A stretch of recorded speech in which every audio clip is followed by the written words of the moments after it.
Existe uma essência que permeia todas as coisas. Invisível, silenciosa, anterior ao tempo e ao espaço, ela sustenta os mundos e pulsa no íntimo do ser humano como um chamado à origem. Mas o que é essa essência? Como ela se manifesta em cada um de nós?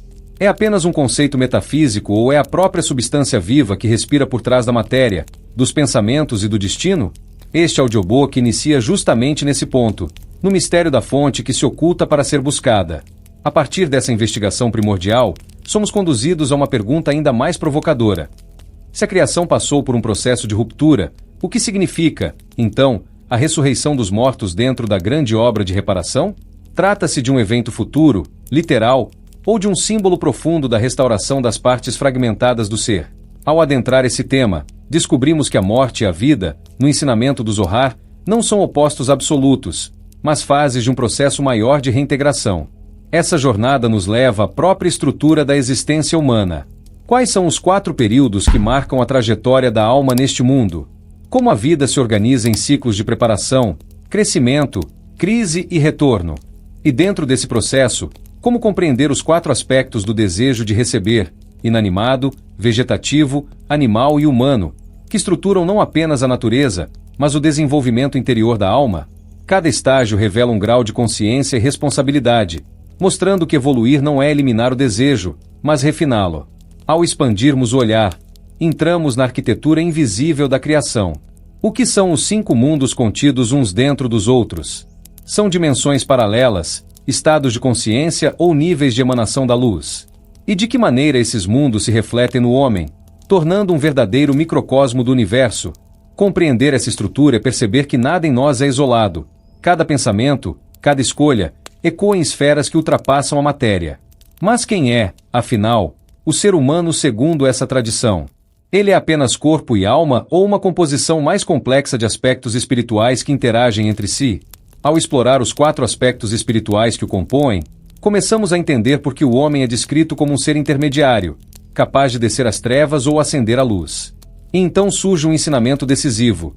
Quando alguém sobe a escada para fases de maior intensidade do desejo de receber e transforma esses veículos, sua capacidade de receber uma qualidade superior de luz também aumenta. Quanto maior o vaso, maior a luz que pode conter. Essa afirmação revela um paradoxo fascinante. O desejo não é o inimigo, mas a matéria-prima da transformação. O problema não é desejar, mas desejar sem consciência. Essa compreensão se aprofunda quando nos deparamos com a frase enigmática: eu formo a luz e crio as trevas. Se a luz procede da fonte, por que as trevas existem? São ausência, punição ou instrumento pedagógico? Ao penetrar nesse mistério, percebemos que a ocultação também faz parte do plano divino, pois é nas trevas que o livre-arbítrio se revela e que a alma aprende a escolher. Para guiar essa ascensão, o Zohar apresenta o Pardes, os 4 níveis de interpretação da Torá, como um mapa da consciência. Literal, alegórico, interpretativo e secreto. Cada nível corresponde a um grau de profundidade da alma. A Torá deixa de ser apenas texto e torna-se organismo vivo, revelando-se conforme a maturidade espiritual de quem a estuda. E o estudo não é neutro. Ele participa ativamente da reparação dos mundos espirituais, o Tikkun Olam. Cada palavra estudada com intenção pura recolhe centelhas dispersas e restaura fluxos de luz. O homem não é espectador da criação, mas cooperador consciente. Sua mente, sua voz e sua intenção têm impacto real na estrutura invisível do universo. Nesse cenário surge a grande tensão. Se existe uma ordem predestinada nas esferas espirituais, onde se encaixa o livre-arbítrio humano? Somos conduzidos por um roteiro fixo ou realmente escolhemos? A resposta revela um equilíbrio sutil. O destino estabelece o cenário, mas a intenção define o resultado. A liberdade não está fora da ordem divina, mas na maneira como nos alinhamos a ela. Por fim, o Zohar nos convida a sentar à mesa de um símbolo poderoso, os banquetes espirituais. O que significa alimentar-se da luz? O que representa o prazer da alma quando ela recebe em harmonia com a fonte? Esses banquetes não são imagens de recompensa externa, mas estados de comunhão interior, onde o desejo transformado encontra sua plenitude. Este audiobook não é apenas uma exposição de conceitos místicos. É um percurso, uma escada, um convite ao despertar do homem de desejo que reconhece que há algo além da superfície da existência. Cada capítulo abre uma porta, cada reflexão amplia a consciência, e ao final, O ouvinte não terá apenas acumulado ideias, mas terá sido provocado a olhar para dentro e perceber que a essência que sustenta os mundos talvez esteja guardando, silenciosa, no centro do próprio ser. Capítulo 1. O que é a essência que permeia todas as coisas, e como ela se manifesta em cada um de nós? Quando falamos da essência que permeia todas as coisas, entramos no território mais delicado e profundo do conhecimento iniciático, pois tocamos aquilo que está antes de toda forma, antes de todo nome e antes de toda distinção. A essência não é um objeto entre outros, nem uma substância localizada em algum ponto do universo, ela é o próprio fundamento do ser, o princípio invisível que sustenta e anima tudo o que existe. Compreender a essência não é um exercício puramente intelectual, mas um processo de desvelamento interior, no qual a consciência aprende a reconhecer aquilo que sempre esteve presente, mas oculto sob camadas de forma, desejo, medo e identificação. A essência é una, simples e indivisível. Ela não nasce, não se transforma e não perece. Tudo que nasce e perece são as formas através das quais essa essência se manifesta. Quando dizemos que ela permeia todas as coisas, afirmamos que nada existe fora dela, ainda que nem tudo reflita com a mesma clareza. A multiplicidade do mundo não é uma negação da unidade essencial, mas a sua expressão graduada. Assim como a luz branca, ao atravessar um prisma, se decompõe em múltiplas cores sem deixar de ser luz, a essência se diversifica em infinitas manifestações sem jamais perder sua unidade fundamental. No plano cósmico, a essência pode ser compreendida como o princípio absoluto que dá origem aos mundos, às leis naturais e às consciências. Ela não cria por necessidade, nem por carência, mas por plenitude. A criação não é uma adição à essência, mas um movimento de revelação.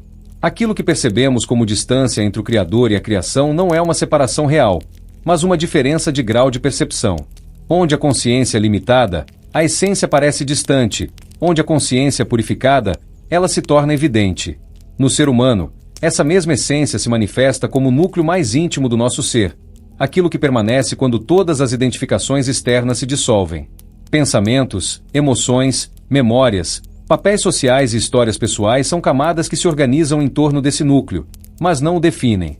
A essência não é aquilo que pensamos sobre nós mesmos, nem aquilo que sentimos em determinado momento, ela é o princípio que permite que pensemos, sintamos e existamos. É o ser anterior ao ser alguém. Essa essência se manifesta em nós, primeiramente, como consciência. Não consciência no sentido comum de atenção dispersa, mas como presença silenciosa, capaz de observar pensamentos e emoções sem se confundir com eles. Sempre que nos damos conta de que estamos pensando, sentindo ou reagindo, já estamos tocando um reflexo da essência, pois algo em nós observa o movimento interno sem ser reduzido a ele. Esse observador não tem forma, não tem idade, não tem história, mas está sempre presente. Ele é a primeira expressão da essência no campo humano. No entanto, essa manifestação é frequentemente obscurecida. A mente agitada, as emoções desordenadas e os impulsos do corpo criam um ruído constante que encobre a percepção da essência. O indivíduo passa a se identificar exclusivamente com essas camadas transitórias e esquece sua origem mais profunda. Esse esquecimento não é um erro moral, mas uma condição da experiência humana. É justamente esse esquecimento que torna possível o caminho iniciático, pois o retorno consciente à essência é o verdadeiro sentido da jornada espiritual. À medida que o trabalho interior se aprofunda, a essência começa a se manifestar também como anseio. Um anseio que não se satisfaz com bens materiais, reconhecimento social ou prazer imediato. É uma saudade sem objeto definido, uma inquietação sagrada que empurra o ser humano para além do superficial. Esse anseio não é criado pelo ambiente nem aprendido culturalmente, ele brota da própria essência, chamando a consciência de volta à sua fonte. Muitos tentam silenciar esse chamado por meio de distrações, mas ele retorna de formas cada vez mais sutis, pois é a própria vida buscando reconhecer-se. No plano ético, a essência se manifesta como intuição do bem e da verdade. Não como um código moral rígido, mas como uma sensibilidade profunda que percebe quando uma ação está alinhada ou desalinhada com a ordem interior. Essa intuição não depende de normas externas. Ela emerge naturalmente quando a consciência está suficientemente silenciosa. O ser humano começa a agir de forma mais justa não por medo de punição ou desejo de recompensa, mas porque reconhece, ainda que de modo implícito, a unidade essencial entre si e o outro. Ferir o outro passa a ser sentido como ferir a si mesmo. No plano espiritual, a manifestação mais elevada da essência ocorre quando ela deixa de ser apenas percebida e passa a ser vivida como identidade real. Nesse estágio, O indivíduo já não se define primariamente por seus papéis, desejos ou medos, mas por uma presença interior estável. Isso não significa desaparecer do mundo ou negar a individualidade, mas habitá-la de forma transparente. A personalidade continua existindo, mas torna-se um instrumento, não um centro absoluto. A essência passa a irradiar através da mente, do coração e do corpo, reorganizando a vida de dentro para fora. É importante compreender que a essência não se manifesta de forma idêntica em todos, pois os veículos através dos quais ela se expressa são diferentes. Cada ser humano reflete a essência segundo sua história, suas predisposições e seu grau de abertura interior. No entanto, essa diversidade não nega a unidade, ela a enriquece. Assim como diferentes instrumentos produzem sons distintos a partir da mesma música, diferentes seres expressam a mesma essência de maneiras singulares. O caminho iniciático não busca uniformizar os indivíduos, mas permitir que cada um se torne um canal mais puro daquilo que é em essência. Outro aspecto fundamental é compreender que a essência não é algo que se conquista no futuro. Ela não é um prêmio reservado ao final do caminho. Ela está presente desde o início. O que muda é o grau de reconhecimento. O trabalho interior não cria a essência, ele remove os véus que impedem sua percepção. Por isso, o verdadeiro progresso espiritual é muitas vezes silencioso e discreto. Não se trata de acumular experiências extraordinárias, mas de tornar-se cada vez mais simples, mais presente e mais verdadeiro. Quando a essência começa a se manifestar de forma mais contínua, surge uma mudança profunda na relação com a vida. O medo da morte diminui, pois a identidade já não está totalmente ligada às formas perecíveis. O sofrimento ainda pode existir, mas deixa de ser absoluto, pois é visto como movimento na superfície do ser, não como sua totalidade. A vida passa a ser vivida como participação consciente em algo maior, e não como luta isolada por sobrevivência ou afirmação. Portanto, compreender a essência que permeia todas as coisas é reconhecer que não estamos separados da fonte da vida, nem exilados em um universo indiferente. Estamos imersos em uma realidade viva, inteligente e significativa, da qual somos expressões conscientes em processo de retorno. A essência se manifesta em cada um de nós como presença, anseio, consciência, intuição e possibilidade de realização. Tornar-se iniciado é, sobretudo, aprender a viver a partir dessa essência, permitindo que ela pense, sinta e haja através de nós, até que a separação entre o que somos e aquilo que buscamos se dissolva silenciosamente. Capítulo 2. Como o texto explica a ressurreição dos mortos dentro do processo de reparação? Quando abordamos o tema da ressurreição dos mortos dentro do processo de reparação, precisamos abandonar imediatamente a leitura literal, simplista ou meramente histórica, pois o texto aponta para um mistério muito mais profundo, ligado à estrutura da criação, da alma e do sentido último da existência humana. A ressurreição, tal como é apresentada no contexto iniciático e cabalístico, não é um evento isolado no tempo, nem um milagre arbitrário concedido a alguns, mas uma etapa necessária e inevitável do processo completo de correção da criação. Ela nasce de uma lógica espiritual rigorosa, que se enraiza na própria intenção do Criador e na finalidade da descida da alma à matéria. O ponto de partida é a compreensão de que a criação não foi realizada de maneira fragmentada ou acidental. Desde o pensamento da criação, a alma já existe em seu estado de perfeição potencial, unida à fonte e preenchida pela luz. No entanto, essa perfeição não é consciente nem adquirida, ela é dada. Para que a criatura pudesse alcançar uma semelhança real com o Criador, foi necessário um processo de ocultação, fragmentação e descida aos mundos inferiores. A encarnação da alma em um corpo físico faz parte dessa estratégia divina, pois somente no campo da limitação, do tempo e da resistência a criatura pode exercer livremente o trabalho da correção. Dentro dessa lógica, o texto explica que, durante a vida terrena, a correção não ocorre no corpo físico em si, mas na alma, especificamente no nível de Nefesh. O corpo é descrito como a expressão do desejo de receber para si, a forma mais densa e egoísta do desejo, necessária como campo de prova, mas incapaz de ser corrigida enquanto permanece viva. Por isso, durante a vida, o trabalho espiritual consiste em separar a alma da dominação absoluta do corpo, purificando o Nefesh de seus traços egoístas e orientando progressivamente para o desejo de dar. Essa afirmação do texto é crucial para compreender a ressurreição. Enquanto o corpo está vivo, ele serve como instrumento de trabalho, mas também como obstáculo. Ele permite ação, mas impede a correção plena. A alma pode se elevar, refinar-se e aproximar-se da forma do Criador, mas carrega consigo uma ligação inevitável com a matéria não corrigida. É por isso que o texto afirma que mesmo a alma de um homem completamente justo não pode deleitar o jardim do Éden imediatamente após a morte, enquanto o corpo físico não tiver sido completamente decomposto na terra. Essa decomposição não é um castigo, mas uma libertação estrutural, o desligamento definitivo da forma egoísta que não pode ser transformada durante a vida. A morte, nesse contexto, não é o fim, mas uma etapa intermediária do processo de reparação.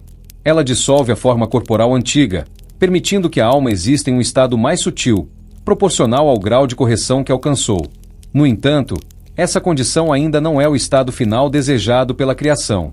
O objetivo último não é a elevação da alma isolada da matéria, mas a correção total, que inclui também o corpo. Aqui se encontra o núcleo do mistério da ressurreição dos mortos.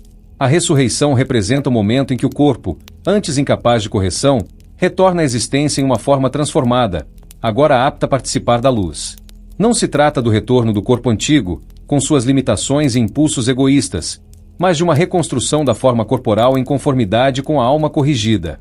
O corpo ressuscitado não domina a alma, nem se opõe a ela, ele se torna um vaso purificado, capaz de receber e expressar o desejo de dar. Nesse estágio, desaparece a oposição fundamental entre espírito e matéria que caracteriza a condição humana atual. Essa etapa só pode ocorrer após o término do período de 6.000 anos, que simboliza o tempo coletivo do trabalho espiritual da humanidade. Durante esse período, as almas retornam repetidas vezes à encarnação, cada vez com a oportunidade de avançar mais um grau na correção do desejo. A ressurreição dos mortos não é, portanto, um evento individual isolado, mas um acontecimento cósmico, que marca a conclusão do trabalho coletivo da criação. Ela só se torna possível quando a estrutura espiritual do mundo alcança um nível de maturidade suficiente para sustentar a correção total. Dentro do processo de reparação, a ressurreição cumpre uma função essencial: ela sela a obra. Enquanto a alma é corrigida sem o corpo, a criação permanece incompleta, pois o objetivo não era escapar da matéria, mas redimi-la. A matéria não é má em si, ela apenas expressa uma forma de desejo que ainda não foi elevada. A ressurreição demonstra que até mesmo o nível mais denso da existência pode ser integrado à ordem divina quando passa pela purificação adequada. Do ponto de vista iniciático, isso tem implicações profundas para a conduta do homem. O corpo não deve ser desprezado nem idolatrado. Ele é um instrumento temporário, mas também a semente de algo maior. Cada ação realizada no corpo, cada escolha ética, cada esforço de correção do desejo deixa uma impressão espiritual que participará da reconstrução futura. Nada do que é vivido conscientemente no caminho da retificação se perde, tudo é registrado na estrutura da alma e, em última instância, refletido na forma ressuscitada. A ressurreição dos mortos também resolve uma tensão metafísica fundamental, a aparente injustiça da existência. Sem ela, o sofrimento, a limitação e a desigualdade da vida terrena pareceriam desproporcionais. Com ela, o texto revela que a vida atual é apenas uma fase de um processo muito mais amplo, no qual nenhuma experiência é desperdiçada. Aquilo que hoje parece perda, limitação ou fracasso torna-se matéria-prima para uma integração superior no futuro. A ressurreição garante que o processo de correção não termina em um estado parcial, mas alcança a totalidade do ser. Em termos mais profundos, a ressurreição dos mortos simboliza a vitória definitiva da unidade sobre a fragmentação.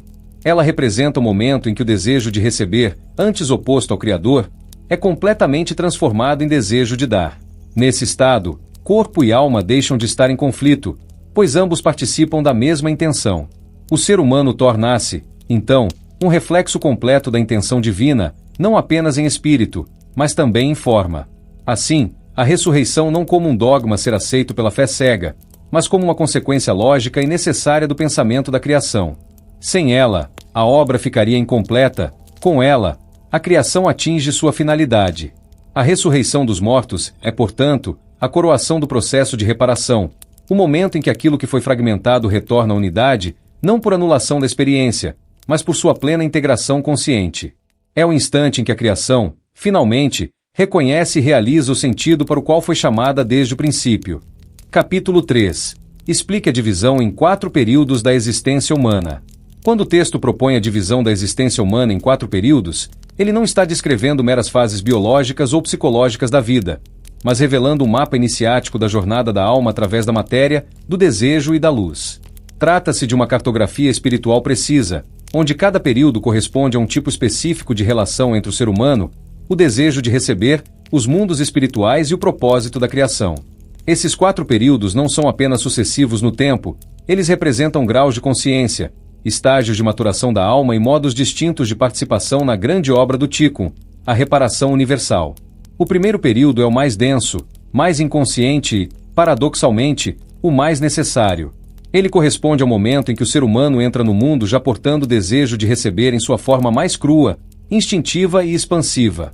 Esse desejo não nasce do nada, nem é um defeito moral, ele é implantado diretamente no corpo no instante do nascimento, como herança estrutural do sistema dos 4 mundos impuros, que são Atzilut, Bria, Yetzira e Asiya em sua versão invertida, governada pelas Clifot. As cascas impuras não são forças externas demonizadas, mas estruturas espirituais cuja função é alimentar, expandir e consolidar o desejo egoísta, permitindo que ele atinja sua plenitude. Durante os primeiros 13 anos de vida, o homem está completamente sob a autoridade dessas forças. Elas lhe fornecem sua luz, que não ilumina no sentido espiritual, mas excita, inflama e fortalece o desejo de receber para si. Esse período é marcado pela ausência de responsabilidade espiritual real. A criança não escolhe conscientemente seus impulsos, paixões e apetites, ela é movida por eles. No entanto, isso não é um erro no plano da criação. Pelo contrário, sem que o desejo de receber seja plenamente desenvolvido, não há matéria suficiente para correção futura. Um desejo fraco não pode ser transformado em desejo de dar. Apenas um desejo intenso, vasto e profundo pode, quando retificado, tornar-se um vaso digno da luz infinita. Assim, o primeiro período constrói o chumbo bruto da existência, a substância primordial que mais tarde poderá ser transmutada. O segundo período inicia-se aos 13 anos, momento simbólico e espiritual em que surge no homem o chamado ponto no coração. Esse ponto é uma centelha da alma, o vestígio mais oculto do Nefesh, que esteve todo esse tempo revestido pelo desejo de receber corporal. Quando esse ponto desperta, o homem começa, ainda que confusamente, a sentir que a realidade material não é suficiente, que existe algo além do prazer imediato, da posse e da afirmação do ego. É aqui que se abre a porta para o sistema dos mundos sagrados, na medida em que o indivíduo se ocupa da Torá e dos mitzvot, isto é, de ações e ensinamentos que o conectam a uma ordem espiritual superior. Entretanto, este segundo período ainda não é caracterizado pela doação pura. O texto é claro ao afirmar que a principal tarefa aqui é expandir o desejo de receber espiritual. O homem passa a desejar não apenas bens materiais, mas recompensas espirituais, sabedoria, elevação, mérito, eternidade. Ele quer o mundo vindouro tanto quanto, ou até mais do que, o mundo presente. Essa condição é expressa simbolicamente pela imagem da sanguessuga que grita dá, dá, pedindo tanto a riqueza deste mundo quanto a do mundo que virá.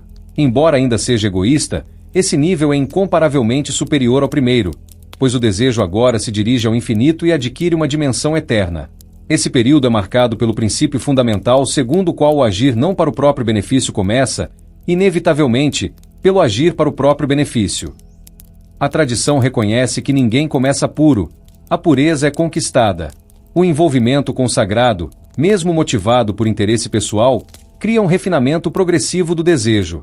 Aos poucos, o homem começa a experimentar uma relação mais íntima com a Shechina, descrita poeticamente como o criado do caminho sagrado que serve a sua amante. No auge desse período, surge um amor ardente pelo Criador, comparável à obsessão de uma paixão humana intensa, que ocupa a mente dia e noite. Esse estado já toca o mistério da árvore da vida e abre o caminho para os níveis mais elevados da alma, que se estendem simbolicamente por 500 anos, correspondentes aos 5 níveis espirituais: Nefesh, Rua, Neshama, Aya e Eida. O terceiro período marca uma ruptura decisiva com os estágios anteriores. Aqui, o trabalho na Torá e nos mitzvot deixa de ser orientado pelo benefício próprio e passa a ser realizado com a intenção de dar. Não se trata mais de receber recompensa, nem neste mundo nem no mundo vindouro, mas de alinhar-se com a própria intenção do Criador. Este é o verdadeiro início da purificação do desejo de receber. O desejo não é negado nem destruído, ele é transformado. Cada camada de egoísmo refinada torna-se um instrumento de doação, e é exatamente na medida dessa transformação que o homem se torna apto a receber as 5 partes da alma. Nesse estágio, emerge um princípio essencial: a vestimenta espiritual depende da similaridade de forma. Enquanto o desejo de receber domina o homem, a alma não pode vestir plenamente o corpo, pois há oposição de forma entre eles. A alma é doação, o desejo bruto é recepção egoísta. À medida que o homem se purifica e se torna um canal de doação, essa oposição se dissolve. Quando não resta sequer um traço de interesse pessoal, quando o homem vive exclusivamente para dar, ele alcança uma similaridade de forma com os níveis mais elevados de sua própria alma, que se estendem desde sua fonte no infinito, passando pelos mundos sagrados de Atzilut, Bria, Yetzira e Assia. Esses níveis descem então até ele e tornam-se vestimentas internas, não de uma vez, mas gradualmente, conforme sua capacidade de sustentá-los. O quarto período transcende completamente a lógica da vida comum. Ele ocorre após a ressurreição dos mortos e revela o desfecho do processo de reparação. Aqui, o desejo de receber, que havia sido eliminado pela morte e pela decomposição do corpo, retorna à vida em uma forma ainda mais ampla e intensa. Isso parece paradoxal, mas é precisamente o ponto culminante da obra. Os mortos ressuscitam com suas enfermidades, isto é, com o desejo pleno restaurado, mas agora esse desejo não é mais egoísta. Ele é transformado em receber na forma de dar. O que antes era obstáculo torna-se o maior vaso possível para a luz. Este período confirma que o objetivo da criação nunca foi anular o desejo, mas redimi-lo. A matéria não é descartada, ela é glorificada. Alguns poucos indivíduos extraordinários conseguem realizar essa transformação ainda em vida, antecipando o trabalho da ressurreição. Esses são os verdadeiros alquimistas do espírito, que transmutam completamente o chumbo do desejo em ouro da doação antes mesmo da dissolução do corpo. Assim, os 4 períodos da existência humana descrevem um arco completo, da expansão inconsciente do desejo à sua transfiguração total, da dominação das Clifot à união com a luz infinita, da fragmentação à unidade. O homem, pequeno elo na cadeia da existência, revela-se, afinal, como ponto onde o sentido da criação pode ser conscientemente realizado. Cada período é indispensável, cada estágio tem sua dignidade e sua função, e juntos eles compõem o grande drama sagrado da alma em sua jornada de retorno à fonte, não por fuga do mundo, mas pela sua completa redenção. Capítulo 4. Explica os 4 aspectos do desejo de receber: inanimado, vegetativo, animal e humano dentro do processo de evolução da alma. O desejo de receber não é um erro nem uma falha, mas a própria matéria-prima da criação. Segundo o ensinamento que emerge do Zohar e dos comentários tradicionais que estudamos, toda a existência foi estruturada a partir desse desejo, pois somente alguém que deseja pode receber a luz, e somente quem recebe pode, um dia, aprender a dar. A evolução da alma ocorre justamente pela transformação progressiva desse desejo, que se manifesta em 4 aspectos ou graus: inanimado, vegetativo, animal e humano. Esses 4 níveis não são apenas categorias da natureza externa, mas estados internos da consciência da alma, degraus de amadurecimento do nosso relacionamento com o Criador. No primeiro aspecto, chamado de inanimado, o desejo de receber é mínimo, quase passivo. Neste estado, a alma recebe apenas o necessário para existir, sem movimento próprio, sem iniciativa interior e sem consciência de si mesma como sujeito espiritual. Assim como uma pedra não escolhe onde estar nem por que existir, a alma nesse grau vive submetida às forças externas, instintos básicos, condicionamentos, heranças psíquicas e sociais. Aqui, o homem ainda não questiona o sentido da vida nem percebe a origem espiritual de seus impulsos. Ele recebe porque a existência o empurra a receber. Esse estado é fundamental, pois estabelece a base da criação, a capacidade de existir como receptor da luz, ainda que de forma inconsciente. O Zohar nos ensina que não há desprezo por esse nível, ao contrário, ele é o alicerce silencioso sobre o qual todos os outros serão edificados. No segundo aspecto, o vegetativo, o desejo de receber se expande e ganha uma qualidade nova, o impulso de crescimento. Aqui, a alma já não se contenta apenas em existir, ela quer se desenvolver, multiplicar, preservar-se e melhorar suas condições. Tal como uma planta que se orienta em direção à luz do sol, a alma nesse estágio começa a reagir ao ambiente espiritual. Ela ainda não possui verdadeira liberdade, mas já demonstra sensibilidade, sente prazer, dor, expansão e retração. No plano interior, isso se manifesta como busca por segurança, conforto, estabilidade emocional e pertencimento. O indivíduo começa a perceber que certas ações produzem mais luz, mais prazer, mais sentido do que outras. Ainda assim, tudo é feito para si mesmo, sem consciência clara do outro ou do Criador. Este nível marca o início da participação ativa da alma no processo evolutivo. No terceiro aspecto, o animal, o desejo de receber torna-se qualitativamente mais complexo. Aqui surge o movimento independente, a individualidade mais definida e a comparação com o outro. A alma passa a desejar não apenas sobreviver ou crescer, mas dominar, conquistar, acumular e diferenciar-se. No ser humano, esse estágio aparece como ambição, orgulho, desejo de poder, reconhecimento e prazer intenso. O Zohar nos mostra que este nível é ambíguo, ele pode aprisionar profundamente o homem nas clifot, pois o desejo se torna voraz, mas também fornece a energia necessária para grandes transformações. É nesse grau que a consciência moral começa a emergir, ainda que de forma instável. O homem sente conflito interno, percebe contradições, experimenta culpa, medo e desejo espiritual embrionário. O animal dentro de nós é aquilo que nos dá força, mas também aquilo que precisa ser educado e refinado para não se tornar destrutivo. No quarto e mais elevado aspecto, o humano, o desejo de receber alcança sua forma mais sutil e mais perigosa, mas também mais sagrada. Aqui, não desejamos apenas coisas, prazer ou poder, desejamos sentido, verdade, eternidade e união com a fonte. Surge o ponto no coração, mencionado nos textos cabalísticos, aquele anseio que não pode ser satisfeito por nada no mundo material. Este desejo é radicalmente diferente dos anteriores, pois ele aponta diretamente para o Criador. Contudo, ele ainda é um desejo de receber. Queremos receber a luz infinita, a sabedoria divina, a proximidade com Deus. O trabalho espiritual verdadeiro começa justamente aqui, pois este desejo precisa ser transformado em desejo de dar. O homem se torna verdadeiramente humano quando começa a desejar não para si, mas para proporcionar deleite ao Criador, alinhando sua vontade à vontade superior. Ao longo desse processo, compreendemos que os 4 aspectos do desejo de receber não se anulam, eles se integram. O inanimado fornece estabilidade, o vegetativo oferece crescimento, o animal concede força e movimento, e o humano traz direção espiritual. A evolução da alma não consiste em destruir o desejo, mas em elevá-lo, purificá-lo e reorganizá-lo segundo a intenção correta. Quando permanecemos presos aos níveis inferiores, a luz nos governa de fora. Quando ascendemos ao nível humano, começamos a cooperar conscientemente com o fluxo divino. O desejo de receber, então, deixa de ser um abismo e se torna um vaso consciente para a luz. Assim, a história da alma é a história da educação do desejo. Cada encarnação, cada experiência, cada dor e cada alegria servem para refinar esses 4 aspectos até que o desejo humano, o mais elevado de todos, seja plenamente convertido em desejo de dar. Quando isso acontece, realiza-se a similaridade de forma entre a alma e o Criador, e o desejo que antes separava torna-se o próprio elo da união.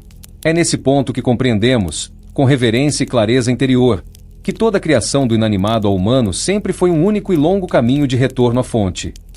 Capítulo 5. O que você entende pelos 5 mundos da criação contidos um dentro do outro? Como estes mundos se refletem no homem? Quando nos aprofundamos no ensinamento dos 5 mundos da criação, somos conduzidos a uma compreensão que não é apenas cosmológica, mas profundamente interior. Falamos de mundos não como lugares distantes no espaço, mas como graus de ocultação e revelação da luz do infinito, estados da vontade divina que se manifestam progressivamente até alcançar a realidade concreta, e que, ao mesmo tempo, existem refletidos integralmente no próprio homem. Assim, ao contemplarmos os mundos, estamos, na verdade, contemplando a estrutura da nossa própria alma e o mapa do nosso processo de retificação. Começamos por compreender que todos os mundos estão contidos um no outro como camadas de consciência e de desejo, da mesma forma que o pensamento contém em si a palavra, e a palavra contém em si a ação. No topo dessa cadeia está Adam Kadmon, o homem primordial, que não é um homem físico, mas a primeira configuração da luz após a vontade de criar. Neste nível, tudo existe ainda como intenção pura do Criador, como um plano total onde já está incluído o fim da correção desde o início. Não há divisão, não há multiplicidade real, não há sensação de separação. Em Adam Kadmon, toda a criação existe como potencial perfeitamente unificado, e por isso dizemos que este mundo está refletido no homem como o ponto mais profundo e oculto de sua identidade, aquilo que chamamos de raiz da alma, o ponto onde ainda não há eu separado de Deus. É o nível em que somos vontade divina antes de sermos indivíduos conscientes dela. A partir de Adam Kadmon emana Atzilut, o mundo da emanação. Aqui, a luz ainda é essencialmente divina, mas já começa a se expressar através da Sefirot como atributos discerníveis: sabedoria, entendimento, misericórdia, rigor, beleza, fundamento e realeza. Em Atzilut não existe criação no sentido comum, pois nada é percebido como separado do Criador. É o mundo da proximidade absoluta, da unidade funcional. No homem, a Atzilut se reflete na dimensão mais elevada da alma, especialmente nos níveis de Shaya e Eshida, onde a consciência já não opera por desejo pessoal, mas por adesão. Quando tocamos esse nível, mesmo que por instantes, sentimos que nossas ações não nos pertencem mais, mas fluem como expressão de uma vontade superior. É o estado em que o desejo de dar não é esforço, mas natureza. Descendo um grau, alcançamos Bria, o mundo da criação. Aqui ocorre algo decisivo, surge a percepção de existência independente. É em Bria que nasce o algo a partir do nada no sentido espiritual, não porque Deus esteja ausente, mas porque a criatura começa a se perceber como distinta. Este mundo está associado a Neshama, a alma consciente, intelectual e contemplativa. No homem, Bria se manifesta como a capacidade de refletir, de compreender, de perguntar pelo sentido da existência. É o nível em que começamos a distinguir entre luz e vaso, entre criador e criatura, ainda que saibamos, intelectualmente, que tudo provém de uma única fonte. O risco de Bria é o orgulho espiritual. Sua virtude é a reverência. É aqui que aprendemos que conhecer não é possuir, mas servir. Em seguida, encontramos Yetzira, o mundo da formação. Se Bria é o nascimento da consciência separada, Yetzira é o campo das emoções, das forças psíquicas, dos anjos e das dinâmicas de atração e repulsão. Neste mundo, a luz já está mais velada, e os desejos começam a se organizar em formas mais definidas. No homem, Yetzira corresponde principalmente ao Ruach, o espírito emocional e moral. É onde se travam as grandes batalhas interiores, amor e medo, confiança e insegurança, entrega e controle. Tudo aquilo que sentimos intensamente nasce nesse mundo. Quando não trabalhado, Yetzira pode aprisionar o homem em reações automáticas. Quando purificado, torna-se o campo onde a vontade divina começa a ser sentida como ética viva, como impulso ao bem. Por fim, chegamos a Asiya, o mundo da ação ou da realização. Este é o nível mais denso, onde a luz está mais ocultada e onde tudo se manifesta como matéria, tempo, espaço e movimento. É aqui que a alma veste o corpo físico, e é aqui que o trabalho se torna mais árduo e, paradoxalmente, mais precioso.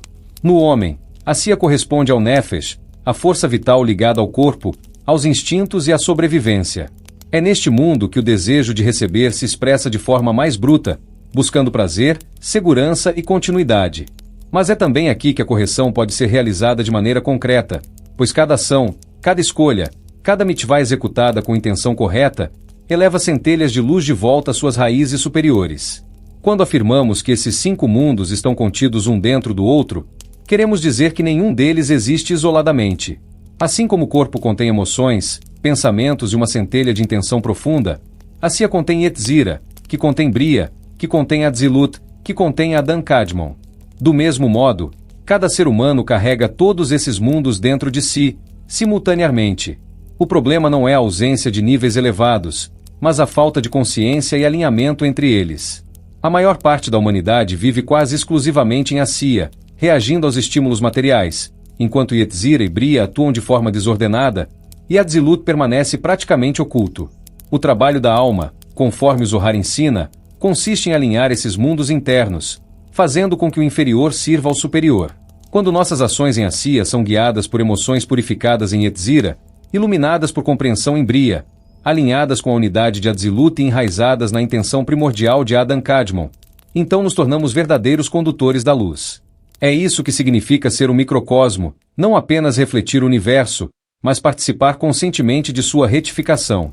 O texto que estudamos enfatiza que essa estrutura em camadas explica porque a correção não pode ser apenas intelectual ou apenas moral. Não basta compreender conceitos elevados se o corpo e o desejo permanecem inalterados.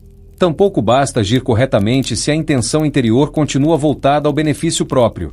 Cada mundo exige um tipo específico de trabalho. Em Asiya, a disciplina da ação; em Yetzira, a purificação das emoções; em Bria, a retificação da intenção e do entendimento; em Atzilut, a adesão em Adam Kadmon, a lembrança silenciosa da origem. Assim, quando perguntamos como esses mundos se refletem no homem, a resposta é que o homem é o ponto de encontro de todos eles. Somos o único ser capaz de levar a si até Atzilut conscientemente, porque somos o único ser que carrega, ao mesmo tempo, corpo, emoção, mente e alma. Essa é a nossa dignidade e também a nossa responsabilidade. Cada passo dado na via interior repercute não apenas em nossa psique, mas em toda a estrutura dos mundos, pois aquilo que se corrige embaixo desperta ressonância em cima. Dessa forma, estudar os 5 mundos não é um exercício teórico, mas um chamado à integração. É compreender que toda a criação está desenhada para que o homem, por meio do trabalho interior, reconstrua dentro de si o caminho de retorno à unidade, transformando o desejo de receber em desejo de dar, até que todos os mundos, internos e externos, se tornem novamente um só na luz do infinito. Capítulo 6. Explique a composição do ser humano em relação aos 4 aspectos espirituais. Quando abordamos a composição do ser humano à luz dos 4 aspectos espirituais, somos convidados a abandonar qualquer leitura simplista ou meramente simbólica. Falamos aqui de uma arquitetura viva, dinâmica, que expressa ao mesmo tempo a misericórdia do Criador e a responsabilidade do homem. Nós não somos uma soma casual de partes, mas uma estrutura cuidadosamente ordenada, na qual cada aspecto espiritual cumpre uma função precisa no processo de queda, aprendizado, retificação e reintegração. Começamos por reconhecer que o ser humano é o ponto de interseção entre os mundos superiores e inferiores. Em nós, a luz do infinito encontra resistência, forma, limite e, justamente por isso, possibilidade de revelação consciente. Os 4 aspectos espirituais que nos compõem não são compartimentos isolados, mas graus de densificação da luz, ou, dito de outra forma, modos pelos quais o desejo se manifesta e pode ser corrigido. Esses 4 aspectos são tradicionalmente compreendidos como corpo, nefesh, ruach e neshama, e cada um deles corresponde a um mundo, a um tipo de desejo, a um nível de consciência e a uma etapa do trabalho interior. O primeiro aspecto é o corpo físico, que não deve ser visto como algo profano ou acidental, mas como um instrumento indispensável da obra. O corpo pertence plenamente ao mundo de Asiya, o mundo da ação, onde a luz está mais ocultada. É nele que o desejo de receber se manifesta de forma mais crua, buscando prazer, segurança, sobrevivência e continuidade. O Zohar afirma que nenhuma correção ocorre diretamente no corpo enquanto vivemos. Ainda assim, sem o corpo, nenhuma correção seria possível. Isso parece paradoxal à primeira vista, mas revela um segredo profundo. O corpo é o campo de trabalho, não o sujeito da correção. Ele fornece a resistência necessária para que a alma possa exercer o livre-arbítrio, transformar intenção e elevar centelhas. No caminho martinista, reconhecemos o corpo como templo em ruínas que deve ser purificado, não pela negação da matéria, mas pela sua ordenação. Cada ação realizada no corpo, quando alinhada à intenção correta, reverbera nos mundos superiores. O corpo é o ponto onde o espiritual se torna histórico, onde o eterno se encontra com o tempo. Por isso, o iniciado aprende a respeitar o corpo, discipliná-lo e santificá-lo, sem jamais confundi-lo com a essência do ser. O segundo aspecto espiritual é o nefesh, frequentemente traduzido como espírito primitivo ou alma vital. O nefesh é a força de vida que anima o corpo e está intimamente ligada ao sangue, ao instinto e às funções básicas da existência. Ele também pertence, em grande parte, ao mundo de Asiya, mas já contém uma centelha de espiritualidade que o distingue da matéria inanimada. É no nefesh que o desejo de receber se expressa como impulso vital, como fome de existir, de sentir, de experimentar. Segundo o texto que estudamos, o nefesh nasce já vestido no desejo de receber e precisa ser purificado ao longo da vida. Esse é um ponto central da doutrina. Não se trata de destruir o desejo, mas de transformá-lo. Enquanto o nefesh permanece dominado pelo egoísmo, ele se torna um canal para as forças das cascas, as klifot, que se alimentam da recepção para si.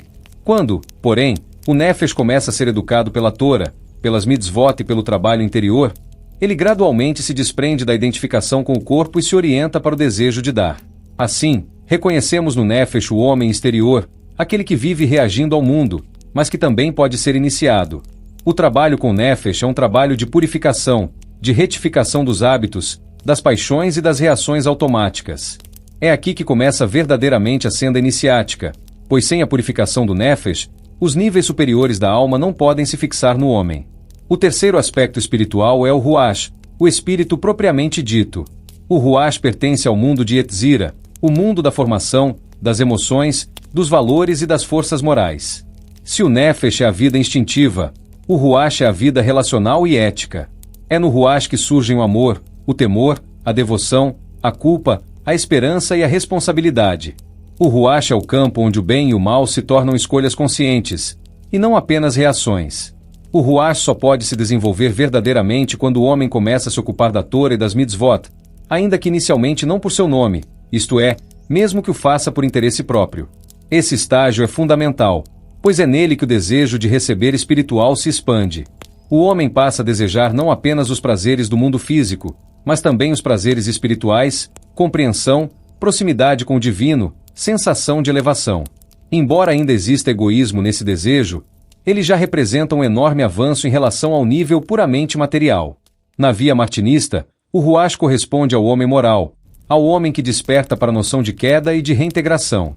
É aqui que o iniciado começa a sentir a nostalgia da origem, o anseio pela luz perdida. O Ruach é o sopro que nos move em direção ao alto, mas que ainda pode oscilar, pois está sujeito às emoções e às imagens. Por isso, ele precisa ser educado, equilibrado e iluminado pelo nível superior da alma. Esse nível superior é a Neshama, o quarto aspecto espiritual do ser humano. A Neshama pertence ao mundo de Bria, o mundo da criação, onde a consciência já é essencialmente espiritual. A Neshama não se ocupa de prazeres, nem mesmo espirituais, mas da verdade, da intenção e da adesão ao Criador. É nela que reside a capacidade de compreender os mistérios, de intuir a unidade por trás da multiplicidade e de agir não por recompensa, mas por amor ao bem. Segundo o texto que analisamos, a Neshama só pode se vestir plenamente no homem quando o desejo de receber tiver sido profundamente purificado. Enquanto houver apego ao egoísmo, a Neshama permanece como uma luz circundante, iluminando de fora, inspirando, mas não habitando. Quando, porém, o homem alcança um estado de similaridade de forma, isto é, quando seu desejo se alinha ao desejo de dar, a Neshama desce e se torna uma vestimenta interior. Esse é um dos grandes segredos da via interior.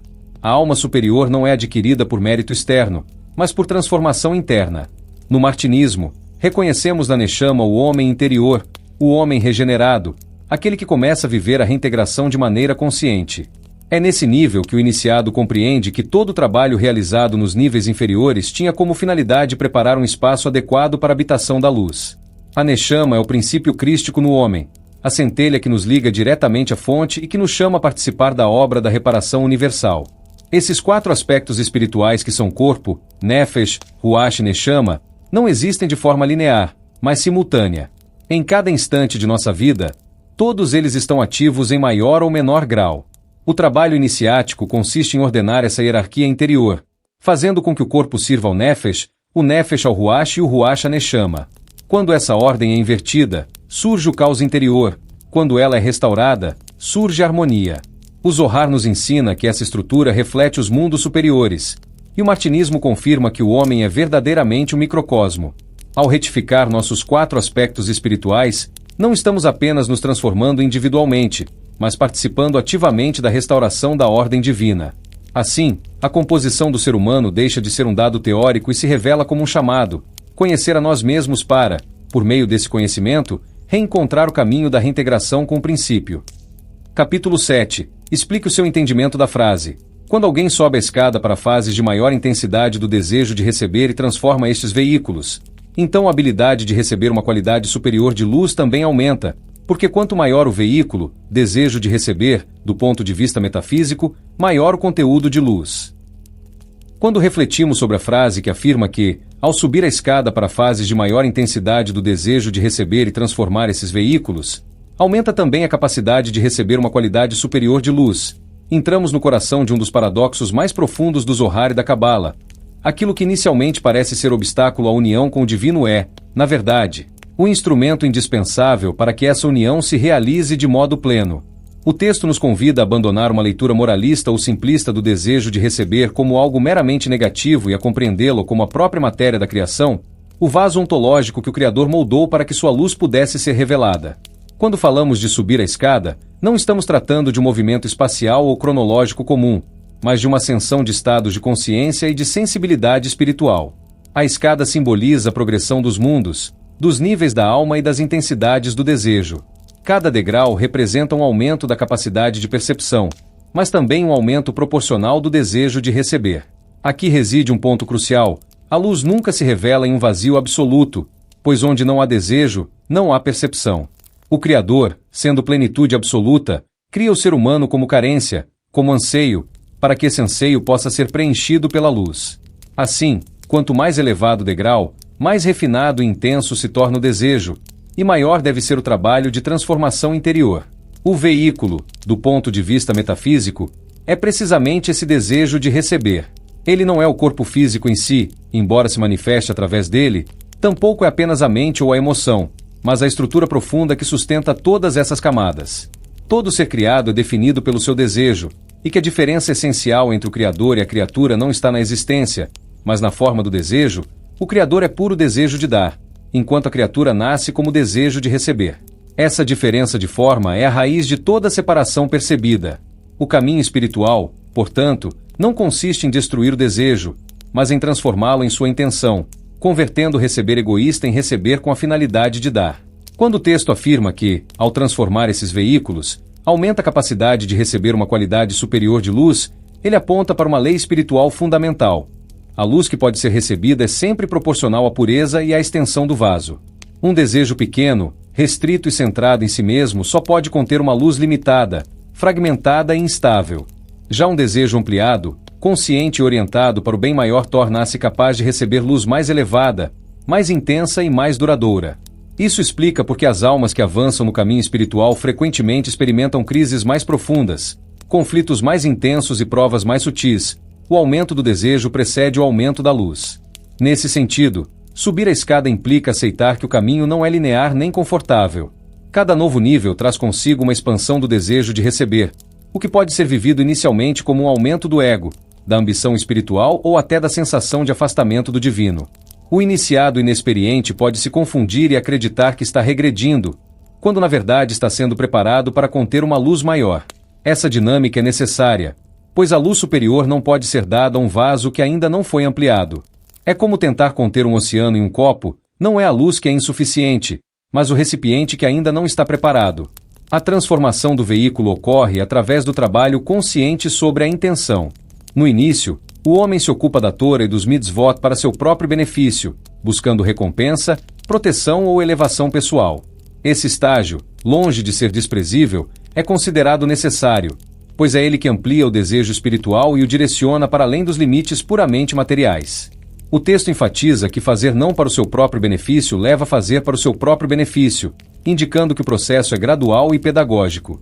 A luz atua mesmo quando a intenção ainda não é pura, desde que haja esforço e perseverança. À medida que o desejo cresce e se refina, o iniciado começa a perceber que a verdadeira plenitude não está em receber para si, mas em tornar-se um canal consciente da luz. Nesse ponto, o desejo de receber não desaparece, ao contrário, ele se torna ainda mais vasto, mas agora é sustentado por uma intenção altruísta. O veículo foi transformado, continua sendo desejo, mas já não está em oposição à luz. Pelo contrário, tornou-se compatível com ela. É isso que o texto quer dizer quando afirma que, quanto maior o veículo, maior o conteúdo de luz. O veículo ampliado é a alma que aprendeu a desejar não apenas para si, mas para a totalidade. Essa dinâmica se reflete também nos 5 níveis da alma: Nefesh, Ruach, Neshama, Aya e Eida. Cada nível corresponde a uma capacidade diferente de desejo e, consequentemente, a uma qualidade diferente de luz. O Nefesh está ligado aos desejos mais básicos e vitais, o Ruach, as emoções e a moral, a Neshama, a compreensão espiritual, a Aya, a vivência da vida divina e a Eida, a unidade absoluta com o Criador. Não é possível acessar níveis superiores da alma sem que o desejo correspondente tenha sido despertado e transformado. A subida da escada é, portanto, simultaneamente uma expansão do desejo e uma purificação da intenção. Essa escada também pode ser compreendida como o processo de reintegração do homem em sua condição primordial. O homem decaído possui um desejo fragmentado, disperso e muitas vezes inconsciente. O trabalho iniciático consiste em reunir esses fragmentos, ampliando o desejo até que ele volte a refletir, ainda que de forma criada, a amplitude do desejo divino. Nesse processo, cada transformação do veículo é um ato de reparação, um tikkun, que não beneficia apenas o indivíduo, mas contribui para a retificação da totalidade. Quando o texto afirma que quanto maior o veículo, maior o conteúdo de luz, ele também nos alerta para a responsabilidade que acompanha a elevação espiritual. Um desejo ampliado e não transformado pode se tornar destrutivo, tanto para o indivíduo quanto para o coletivo.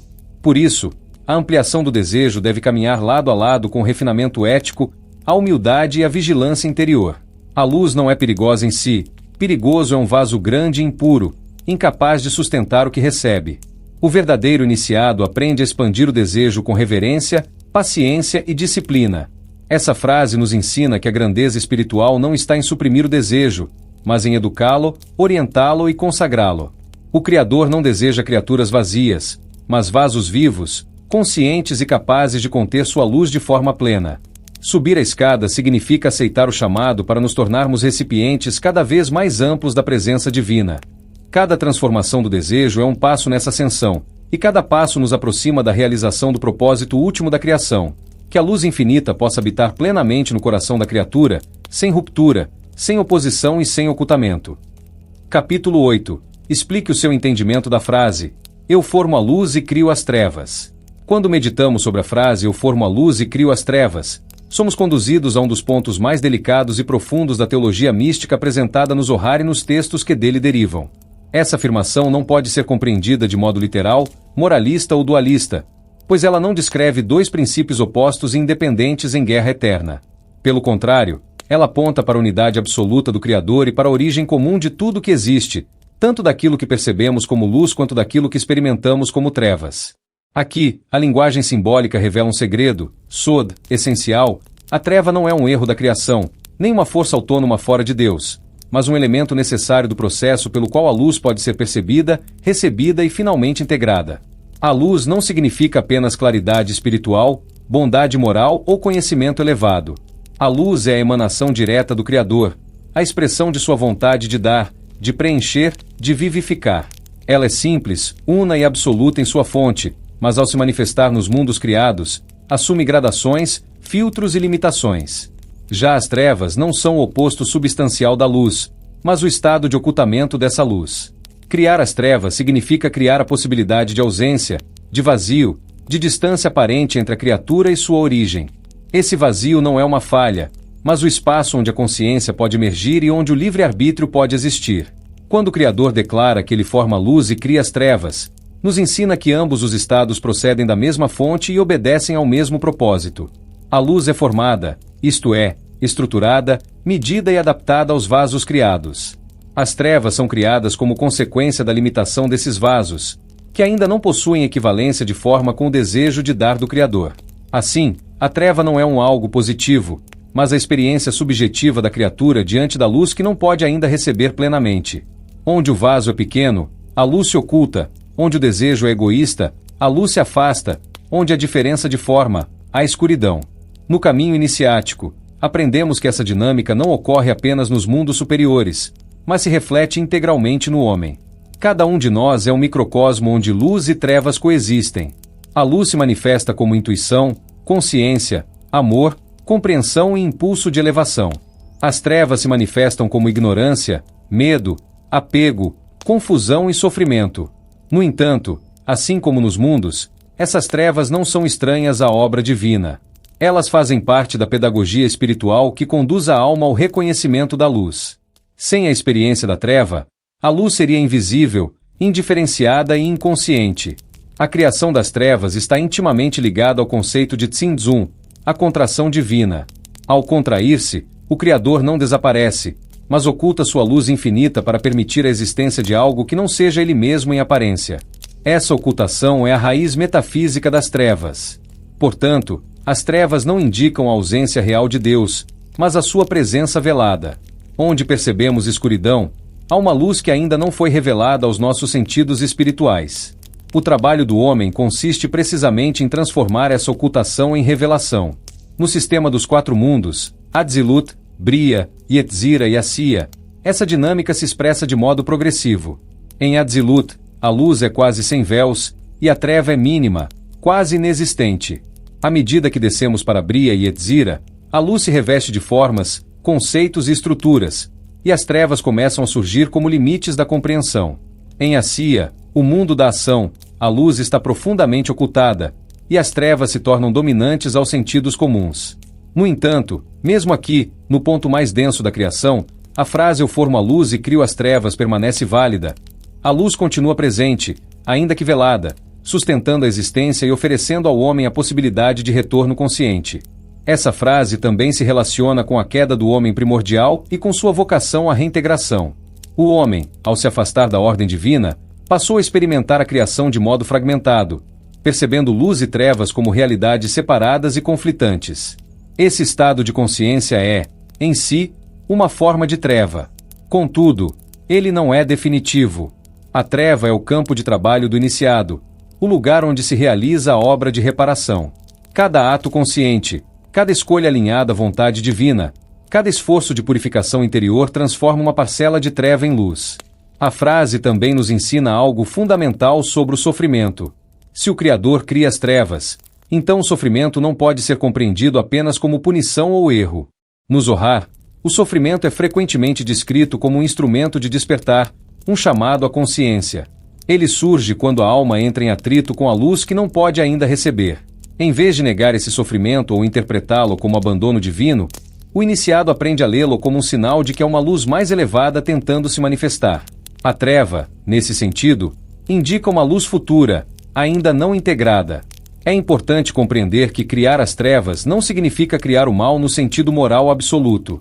O mal, tal como percebemos, é o resultado do uso distorcido do desejo de receber, quando este se separa completamente da intenção de dar. As trevas originais, criadas pelo Criador, são neutras em essência. Elas se tornam negativas apenas quando a criatura se identifica com elas e nelas permanece por apego ou ignorância. O caminho espiritual consiste em atravessar as trevas sem se fixar nelas, reconhecendo-as como etapas transitórias no processo de revelação. No interior do homem, essa frase se manifesta como um convite à responsabilidade espiritual. Se a luz e as trevas têm a mesma origem, então não podemos atribuir nossas sombras a uma força externa independente. Somos chamados a reconhecer que aquilo que chamamos de treva em nós, nossos medos, impulsos, limitações e contradições, é matéria-prima para a obra interior. Nada precisa ser rejeitado de modo absoluto, tudo precisa ser transformado. O iniciado não luta contra as trevas como um inimigo externo, mas trabalha para iluminá-las desde dentro. À medida que avançamos no caminho, compreendemos que a maior luz só pode ser revelada a partir da mais profunda treva. Essa é uma lei paradoxal da espiritualidade. Os estados de ocultação precedem os grandes saltos de consciência. No Zohar, muitas revelações surgem após longos períodos de silêncio, confusão ou crise espiritual. Isso reflete o princípio de que a luz mais elevada exige um vaso mais profundo, e esse vaso é cavado pela experiência da treva. Sem esse processo, a alma permaneceria superficial, incapaz de conter a plenitude divina. Em última instância, a frase "eu formo a luz e crio as trevas" nos conduz à visão não dual da realidade. Ela nos ensina que não existem dois princípios absolutos, mas um único Criador que se manifesta de modos diferentes conforme a capacidade de recepção da criatura. A luz e a treva são estados de relação, não substâncias opostas. Quando a relação é de semelhança de forma, experimentamos luz. Quando é de diferença, experimentamos treva. O trabalho do homem é reduzir essa diferença, até que a treva se revele como luz em potencial. Quando esse entendimento se enraiza na consciência, a vida espiritual se transforma profundamente. Deixamos de temer as trevas e passamos a vê-las como chamadas à expansão interior. O mundo deixa de ser um campo de batalha entre forças opostas e se revela como um vasto laboratório de reintegração. Cada sombra contém uma centelha, cada queda oculta uma possibilidade de ascensão, e cada noite espiritual prepara um novo amanhecer. Assim, compreendemos que o Criador, ao formar a luz e criar as trevas, não dividiu a realidade, mas ofereceu à alma humana o caminho completo de retorno à unidade, através da consciência, do trabalho interior e da transformação do desejo. Capítulo 9. De acordo com Zohar, qual é o papel dos pardes, 4 níveis de interpretação da Torá, no processo de ascensão espiritual? Quando abordamos este tema dos pardes no Zohar, entramos em um dos mapas mais refinados da ascensão espiritual humana. Pardes, palavra que significa jardim ou pomar, não é apenas um método de interpretação textual, é um espelho da própria estrutura da consciência e do caminho de retorno da alma à sua origem divina. No Zohar, a Torá não é um livro no sentido comum, mas um organismo vivo de luz, e os 4 níveis de leitura que são Peshá, Remez, Deraf e Sod, correspondem a 4 graus de percepção da realidade, 4 estados de relação entre o homem e o divino, e 4 etapas fundamentais do processo de reintegração espiritual. No nível de Peshá, encontramos o sentido literal da Torá. Este é o ponto de partida inevitável, pois corresponde à forma como a consciência humana desperta no mundo material. Aqui, a Torá é percebida como narrativa, lei, história e instrução ética. No entanto, o Zohar nos adverte que permanecer apenas neste nível é como observar a casca de um fruto e acreditar que ela esgota sua essência. Peshá corresponde ao mundo de Assia, o mundo da ação, onde a realidade é percebida através dos sentidos, da lógica imediata e da causalidade linear. No processo de ascensão espiritual, esse nível representa o estágio em que o homem começa a ordenar sua vida externa, disciplinar suas ações e alinhar seu comportamento com princípios superiores, mesmo sem compreendê-los plenamente. É o início da purificação, onde a obediência precede a compreensão.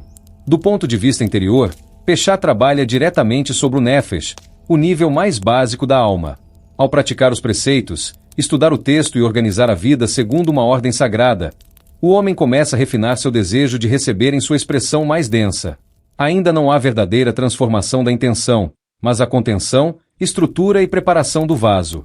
O Zohar considera esse estágio absolutamente necessário, pois sem um recipiente estável, a luz superior não pode ser sustentada. Ignorar o Peshá em busca direta do místico é um erro grave, pois equivale a tentar subir sem base, o que conduz à ilusão e à ruptura psíquica. O segundo nível, Remez, introduz o homem no campo dos símbolos, alusões e correspondências. Aqui, a Torá começa a revelar que cada palavra, número, personagem e evento aponta para algo além de si mesmo. Remez corresponde ao mundo de Yetzira, o mundo da formação, onde a realidade já não é apenas física, mas arquetípica. Neste estágio, a consciência desperta para as analogias entre o texto sagrado, a alma humana e a estrutura do cosmos. Nada é acidental, tudo é sinal. A leitura torna-se contemplativa, e o iniciado começa a perceber que a Torá descreve processos internos, estados da alma e movimentos espirituais. No processo de ascensão, Remez atua sobre o Ruach, o nível emocional e moral da alma. Aqui, o desejo de receber começa a ser educado por valores mais elevados. O homem já não age apenas por obediência externa, mas começa a sentir ressonância interior com o sagrado. Surge o amor pela sabedoria, o encantamento pelo símbolo e a intuição de que existe uma ordem invisível guiando a existência. No entanto, este nível ainda comporta riscos, pois o símbolo pode ser mal interpretado ou usado para inflar o ego espiritual. O Zohar alerta que, sem humildade e disciplina, Remez pode se tornar um campo de fantasias, afastando o homem da verdadeira luz. O terceiro nível, Derash, é o domínio da interpretação ativa, da investigação profunda e da elaboração consciente do sentido. Aqui, a Torá é desdobrada, comparada, questionada e integrada à vida interior. Derash corresponde ao mundo de Bria, o mundo da criação, onde a consciência começa a participar ativamente do processo criativo espiritual. Neste nível, o iniciado não apenas recebe significados, mas trabalha com eles, confronta paradoxos e aprende a sustentar tensões internas sem resolvê-las prematuramente. A Torá se torna um espelho da própria mente e um campo de transformação intelectual e espiritual. No caminho da alma, Derash atua sobre a Neshama, o princípio da inteligência espiritual. O desejo de receber aqui se torna mais sutil, já não busca prazeres materiais nem apenas emoções elevadas, mas compreensão, sentido e verdade. O iniciado aprende que a Torá não oferece respostas prontas, mas provocações que expandem a consciência. Este estágio é fundamental para a maturidade espiritual, pois ensina o homem a pensar em harmonia com a ordem divina, sem reduzi-la a fórmulas fixas. No entanto, o perigo de Derash é a arrogância intelectual, a ilusão de que compreender é o mesmo que realizar. Todo entendimento que não conduz à transformação interior permanece incompleto. O quarto e mais profundo nível é Sod, o segredo. Aqui entramos no coração do Zohar. Sod não é um enigma a ser decifrado pela mente comum, mas uma revelação que ocorre quando a equivalência de forma entre a consciência do homem e a luz que deseja se manifestar.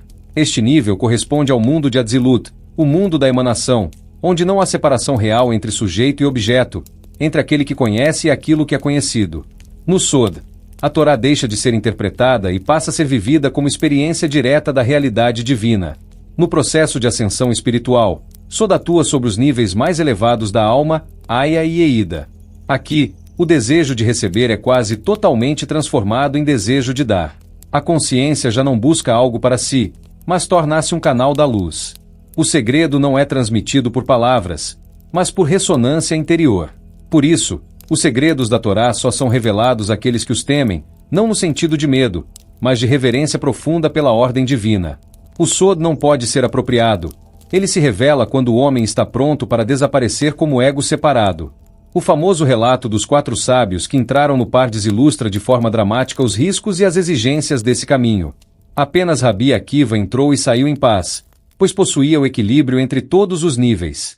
Isso ensina que o Pardes não é uma escada onde se abandonam os degraus inferiores, mas uma integração viva de todos eles. O iniciado que alcança Sod sem estar enraizado em Peshá, equilibrado em Remez e maduro em Derash corre o risco de fragmentação interior. O verdadeiro ascenso é sempre harmônico. Do ponto de vista martinista, os Pardes também refletem as etapas da reintegração do homem. A queda afastou o ser humano da leitura direta do mundo como revelação divina. O caminho iniciático restaura progressivamente essa leitura, desde a obediência externa até a visão interior unitiva. O Pardes é, portanto, um mapa da consciência reintegrada, onde o homem volta a habitar o jardim, não como criatura inconsciente, mas como colaborador consciente da obra divina. O papel dos Pardes no Zohar é nos ensinar que a Torá é infinita porque a consciência humana é chamada a tornar-se infinita em sua capacidade de receber a luz. Cada nível não nega o anterior, mas o inclui e o transcende. A ascensão espiritual não consiste em fugir do mundo, da letra ou da ação, mas em penetrá-los cada vez mais profundamente, até que a letra se torne luz, a ação se torne oração e a vida inteira se revele como um texto sagrado em constante interpretação. Assim, os Pardes não são apenas um método exegético, mas um caminho iniciático completo. Eles nos mostram que a verdadeira leitura da Torá é a leitura do próprio ser, e que a ascensão espiritual acontece quando aprendemos a atravessar as camadas da realidade, da forma à essência, da palavra ao silêncio, do conhecimento ao ser. Nesse processo, o homem deixa de ser um leitor da Torá e se torna, ele próprio, uma letra viva no livro da criação. Capítulo 10. Como Zohar explica a conexão entre o estudo da Torá e a reparação dos mundos espirituais? Tikkun Olam. Quando abordamos o Tikkun Olam e sua relação profunda entre o estudo da Torá e a reparação dos mundos espirituais, entramos no núcleo operativo do Zohar.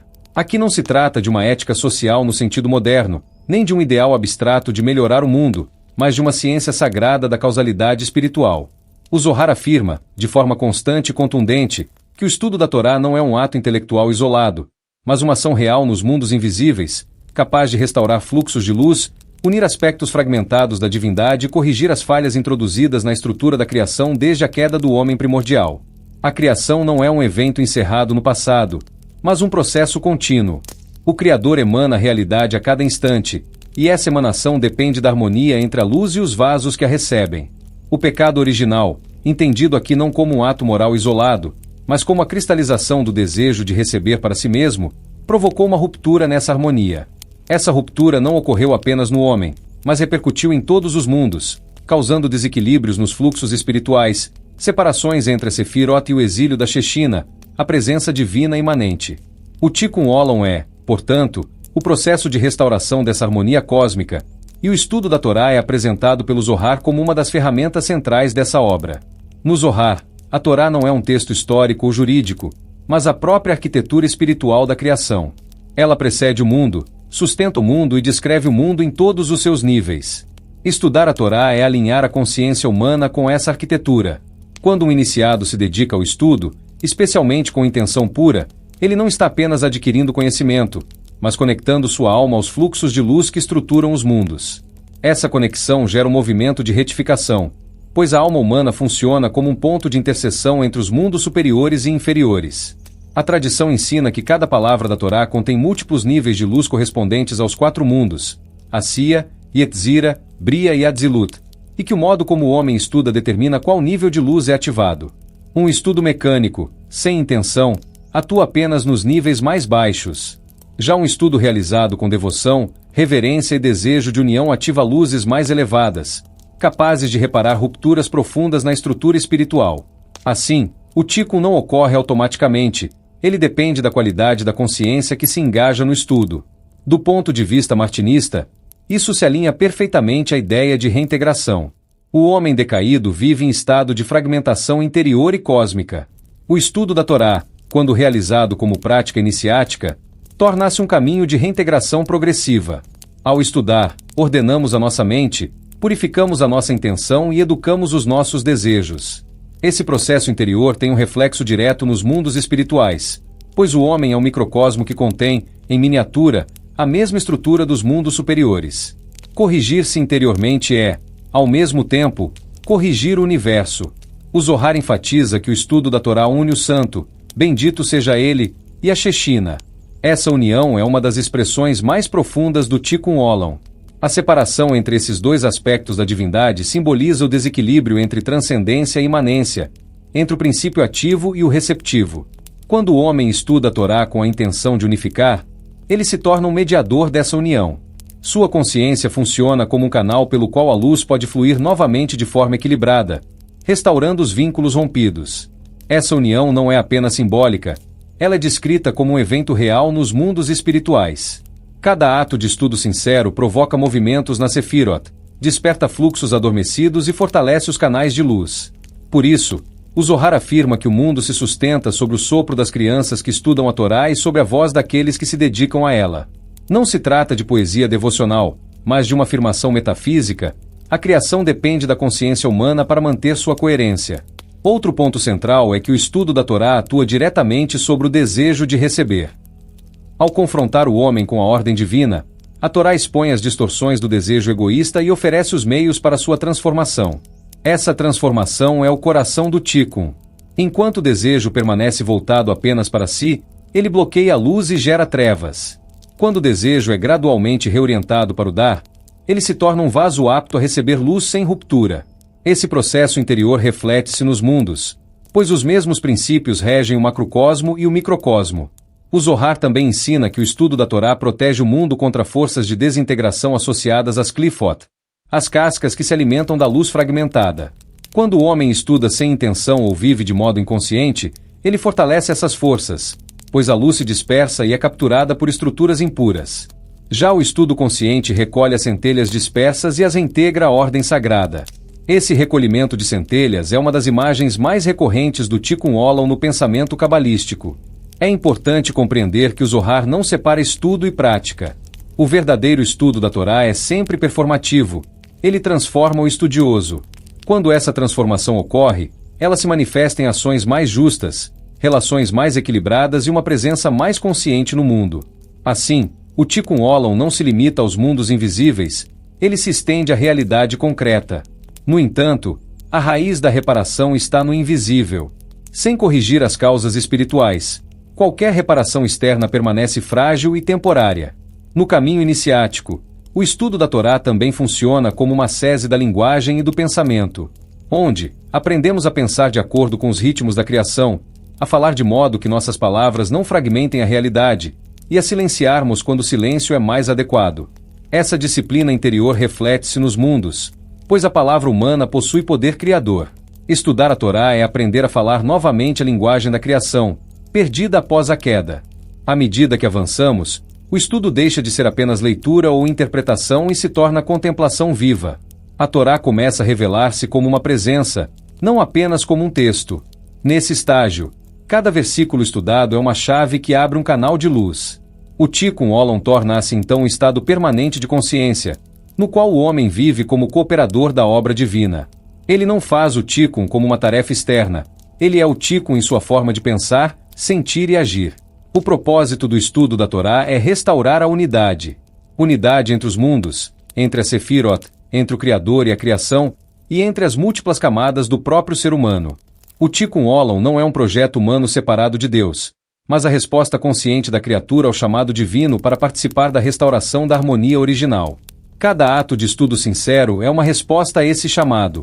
Assim, compreendemos que, no Zohar, o estudo da Torá é um ato cósmico.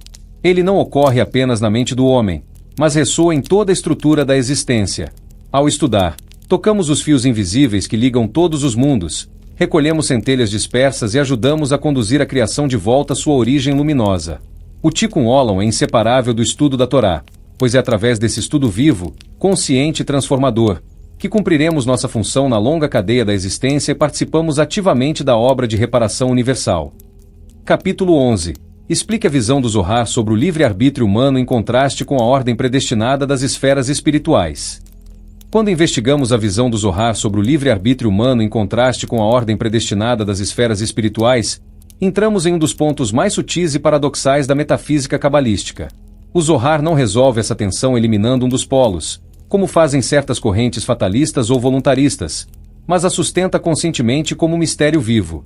Para ele, a existência humana se desenrola exatamente no espaço intermediário entre uma ordem espiritual absolutamente estruturada e uma liberdade real, porém situada, concedida ao homem como parte essencial de sua missão na criação.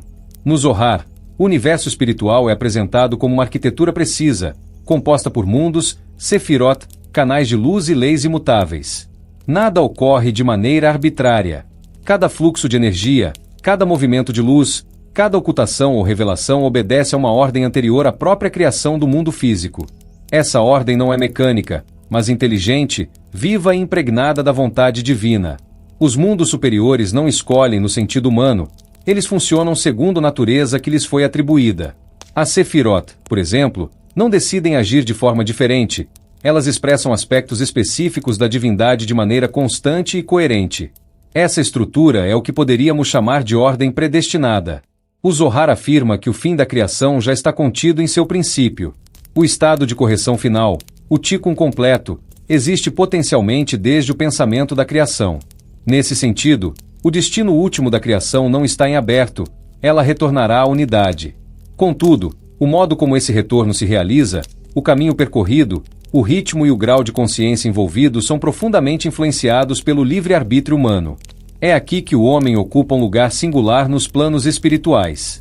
Diferentemente dos anjos e das forças espirituais, o homem não é fixado em uma única função. Os anjos são descritos no Zohar como em pé, isto é, estacionários em sua essência. Cada anjo cumpre uma tarefa específica e não se desvia dela. O homem, ao contrário, é chamado de aquele que anda, pois sua consciência pode subir ou descer, aproximar-se ou afastar-se da luz. Essa mobilidade interior é a base do livre-arbítrio. O homem foi criado com o desejo de receber que pode ser orientado de múltiplas formas, e essa indeterminação é tanto sua grandeza quanto seu perigo. O livre-arbítrio humano não se manifesta na escolha dos eventos externos em si, mas na forma como o homem se relaciona com eles. As circunstâncias da vida como nascimento, ambiente, tendências iniciais e encontros decisivos, estão em grande parte inseridas na ordem predestinada. Elas fazem parte do cenário necessário para que a alma realize seu trabalho específico. No entanto, a intenção com que o homem age dentro desse cenário não é pré-determinada. É nesse nível da intenção que a liberdade se manifesta de modo pleno. Essa distinção é fundamental. O homem não escolhe os mundos em que nasce nem a intensidade inicial de seu desejo de receber, mas escolhe como trabalhar esse desejo. Pode usá-lo para reforçar a separação e o egoísmo ou para transformá-lo em um instrumento de doação e união. O Zohar insiste que essa escolha interior tem repercussões cósmicas. Cada ato humano realizado com intenção consciente altera os fluxos de luz nos mundos superiores, fortalecendo ou enfraquecendo os canais espirituais. Do ponto de vista martinista, essa concepção se harmoniza com a ideia de que o homem decaído vive sob leis, mas não está totalmente escravizado a elas. A queda introduziu uma espécie de automatismo na consciência humana, uma tendência à repetição e ao esquecimento da origem divina. Ainda assim, o homem conserva uma centelha de liberdade, um ponto no coração, que pode ser despertado. Esse ponto é o local onde o livre-arbítrio se exerce de maneira mais autêntica. Ele não se manifesta como liberdade restrita, mas como capacidade de escolher a direção da própria reintegração. O Zohar também esclarece que a predestinação das esferas espirituais não anula o mérito humano. Pelo contrário, ela o torna significativo. Se tudo fosse absolutamente indeterminado, nenhuma escolha teria peso real. É justamente porque existe uma ordem objetiva, uma estrutura espiritual definida, que as escolhas humanas podem colaborar ou resistir a essa ordem. O livre-arbítrio não é liberdade contra Deus, mas liberdade para cooperar conscientemente com o plano divino. Nesse sentido, o Zohar apresenta uma visão profundamente relacional da liberdade.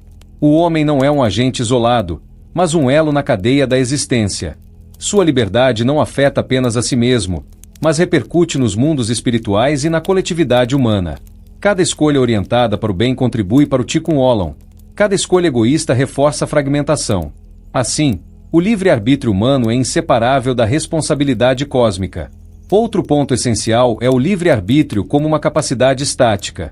Ele cresce ou diminui conforme o nível espiritual do homem. No início do caminho, a liberdade é limitada, pois o desejo de receber domina a consciência.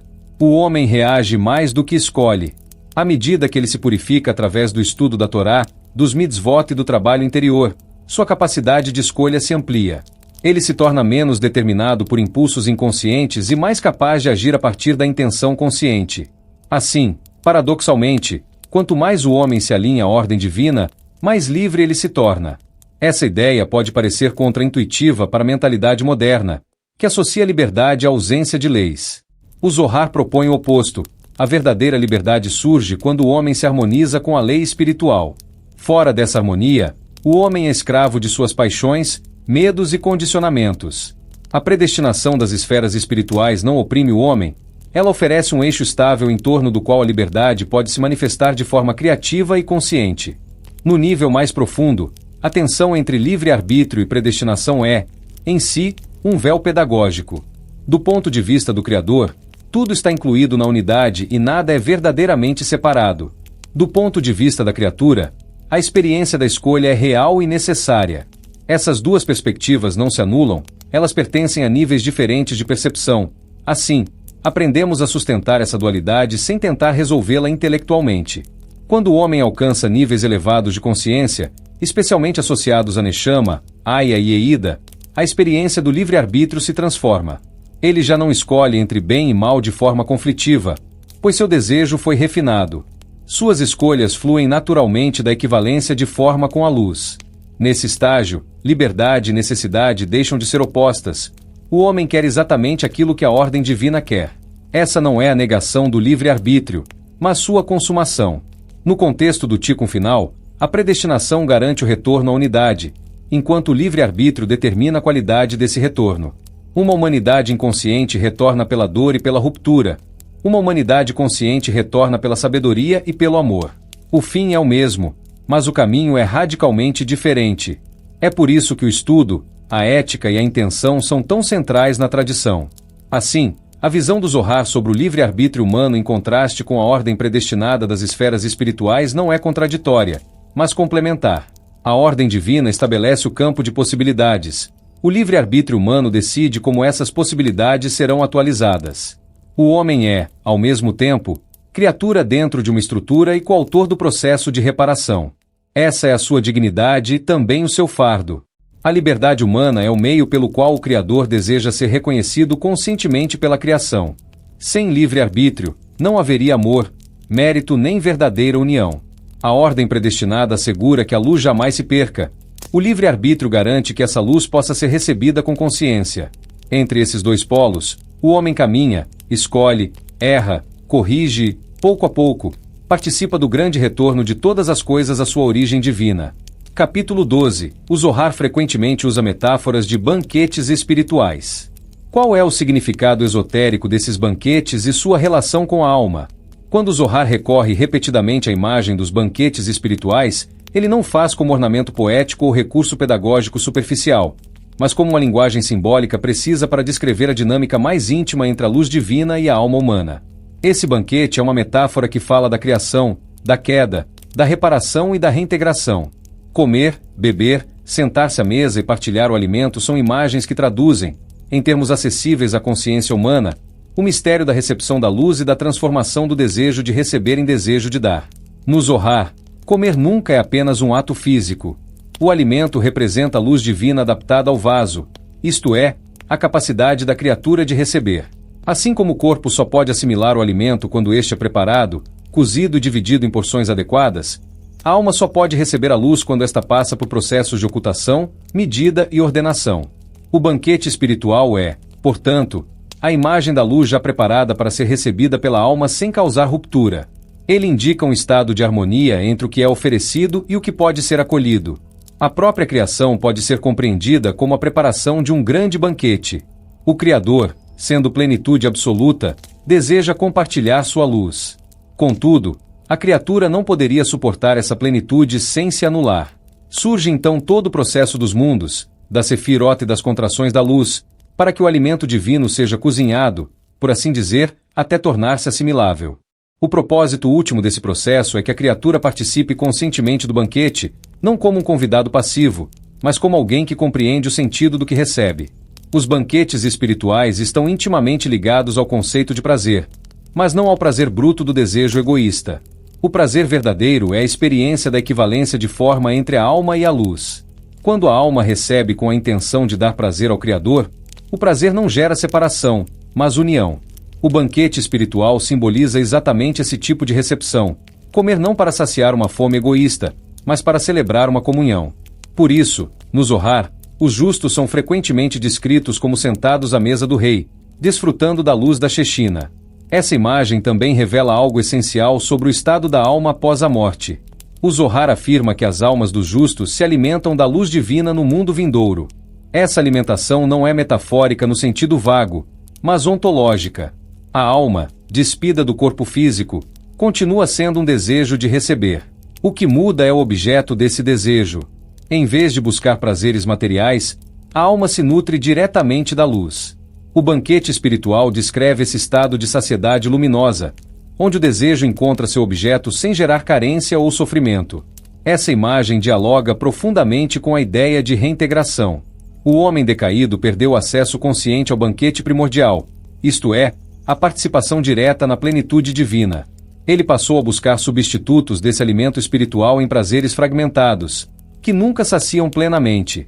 O caminho iniciático consiste em reeducar o apetite da alma, ensinando-a novamente a desejar o alimento correto.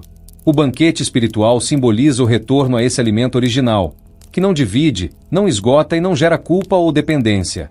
No Zohar, os banquetes também estão ligados aos tempos messiânicos e ao fim da correção. O grande banquete do futuro representa o estado em que todas as centelhas dispersas terão sido recolhidas e todos os vasos terão sido corrigidos. Nesse estado, não haverá mais ocultação da luz, pois o desejo de receber terá sido completamente transformado. O banquete messiânico não é um evento externo, mas a expressão simbólica de um estado de consciência coletiva reintegrada. Todos se sentam à mesa porque todos participam da mesma intenção de dar. É significativo que o Zohar descreva esses banquetes como momentos de alegria, canto e comunhão. A alegria, aqui, não é emoção passageira, mas sinal de alinhamento. Quando a alma está alinhada com sua fonte, a alegria surge naturalmente, pois não há mais conflito entre desejo e luz. O banquete espiritual é, portanto, a imagem da alegria ontológica, aquela que não depende de circunstâncias externas. Para nós, isso revela que a verdadeira felicidade não é algo a ser conquistado no mundo exterior, mas um estado que emerge quando a alma recebe corretamente. Outro aspecto fundamental é que o banquete nunca é solitário. Mesmo quando o Zohar fala da alma individual, ela é sempre situada em um contexto de comunhão. Isso revela uma verdade profunda. A luz plena só pode ser recebida em um contexto de relação. O isolamento é uma forma de treva. O banquete espiritual simboliza a restauração da relação correta entre as almas, e entre as almas e a divindade. Por isso, o Tikkun Olam não é apenas um processo individual, mas coletivo. Cada alma que se corrige amplia a mesa, tornando possível que outras também se alimentem. O Zohar também associa os banquetes espirituais ao estudo da Torá. Estudar a Torá é descrito como saborear suas palavras. Cada interpretação profunda, cada segredo revelado, é um alimento que fortalece a alma. Quando o estudo é realizado com intenção pura, ele se torna um verdadeiro banquete, no qual a alma se nutre da luz contida nas letras sagradas. Essa imagem ensina que o conhecimento espiritual não é acumulado como informação, mas assimilado como alimento vivo, que transforma quem o recebe. Nesse sentido, a Torá é apresentada como uma mesa posta pelo Criador. Aqueles que se aproximam com humildade, reverência e desejo sincero são convidados a participar. Aqueles que se aproximam com arrogância ou intenção egoísta não conseguem saborear o alimento, mesmo estando diante dele. O banquete espiritual também é um critério de discernimento. Ele revela o estado do vaso. O mesmo alimento pode nutrir ou causar indigestão, dependendo da condição interior de quem o recebe. O simbolismo do banquete também ilumina a relação entre corpo e alma. No estado atual da existência, o corpo participa do ato de comer, enquanto a alma permanece frequentemente inconsciente do verdadeiro alimento que busca. No estado de correção, essa divisão será superada. O corpo ressuscitado, purificado do desejo egoísta, poderá participar do banquete espiritual sem separação.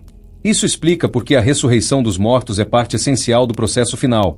Ela permite que até o nível mais denso da criação seja reintegrado à recepção correta da luz. Há ainda um aspecto pedagógico profundo nessa metáfora. O banquete exige preparo, espera e disciplina. Não se chega a ele de forma precipitada. No caminho espiritual, isso se traduz em trabalho interior, purificação do desejo, estudo e prática constante. O Zohar ensina que tentar devorar a luz sem preparo leva à quebra dos vasos. O verdadeiro iniciado aprende a esperar, a amadurecer e a refinar seu apetite espiritual. O banquete não é negado, mas adiado até que a alma esteja pronta para apreciá-lo plenamente. Em um nível ainda mais profundo, o banquete espiritual simboliza o próprio ato criador contínuo. A cada instante, o Criador serve à existência às criaturas. Viver é, de certo modo, participar desse banquete constante. Quando a consciência está obscurecida, o homem não reconhece o alimento e reclama da fome. Quando a consciência desperta, ele percebe que tudo o que existe é expressão da generosidade divina. O mundo deixa de ser um lugar de escassez e se revela como uma mesa sempre posta. E essa compreensão conduz a uma ética do agradecimento e da responsabilidade. Receber a vida como banquete implica reconhecer o doador e cuidar da mesa comum. O abuso, a exploração e a indiferença surgem quando o homem esquece a origem do alimento que recebe.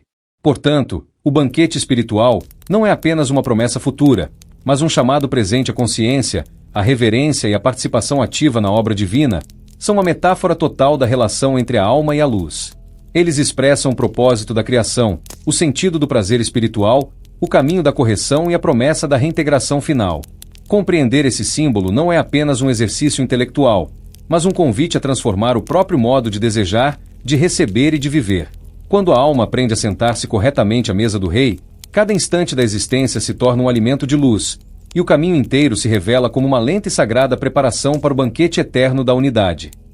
Capítulo 13. Quais lições podemos compreender com essas reflexões? Ao longo destas reflexões, percorremos um verdadeiro itinerário iniciático, onde cada tema não foi apenas estudado, mas contemplado como uma chave viva para a reintegração do homem à sua origem divina. Investigamos a essência que permeia todas as coisas, compreendendo que a criação não é um acidente cósmico, mas a manifestação graduada de uma luz infinita que se oculta para que possa ser revelada conscientemente.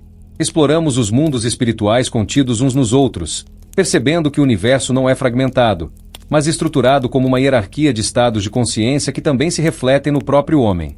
Aprofundamos o entendimento dos 4 níveis do desejo de receber: inanimado, vegetativo, animal e humano, reconhecendo que a evolução da alma não é uma fuga do desejo, mas sua transformação progressiva até que ele se torne um instrumento de doação e união. Refletimos sobre a escada espiritual pela qual o homem sobe ao ampliar seus vasos, entendendo que quanto maior e mais purificado o desejo, maior a capacidade de receber luz sem ruptura. Meditamos sobre a frase "eu formo a luz e crio as trevas", penetrando no mistério de que até a ocultação faz parte do plano divino, pois as trevas são um cenário pedagógico onde a liberdade humana se exercita e amadurece. Contemplamos os 4 níveis de interpretação da Torá, o Pardes, como graus de penetração na realidade, desde a compreensão literal até o segredo mais íntimo, percebendo que o texto sagrado é um organismo vivo que se revela conforme a profundidade da consciência que o aborda. Estudamos a conexão entre o estudo da Torá e a reparação dos mundos espirituais, compreendendo que cada ato de estudo consciente é uma ação real nos planos invisíveis, recolhendo centelhas dispersas e restaurando a harmonia entre os mundos. Investigamos o delicado equilíbrio entre o livre-arbítrio humano e a ordem predestinada das esferas espirituais, entendendo que o homem não é um joguete do destino, mas um cooperador consciente no grande desígnio da criação. Refletimos sobre os banquetes espirituais descritos pelo Zohar, reconhecendo neles a imagem do encontro entre a alma e a luz, onde o prazer deixa de ser egoísta e se torna comunhão. Em cada etapa, ficou claro que o homem é um microcosmo que contém em si a estrutura dos mundos, e que sua missão não é apenas moral, mas ontológica. Ele existe para reintegrar o que foi fragmentado, para unir o que foi separado, para transformar o desejo em instrumento de amor consciente. Assim, este percurso não foi apenas um estudo teórico, mas um convite à prática interior, ao despertar do homem de desejo que sente a nostalgia da unidade e decide caminhar de volta à fonte. Tudo converge para essa compreensão central. A criação é um movimento de saída e retorno, e o homem, situado entre a luz e as trevas, possui o privilégio e a responsabilidade de escolher a direção desse retorno. O audiobook que agora se inicia não é apenas uma obra a ser ouvida, mas um chamado à reintegração, a disciplina do coração e a coragem de atravessar as próprias sombras para reencontrar a luz que sempre esteve presente.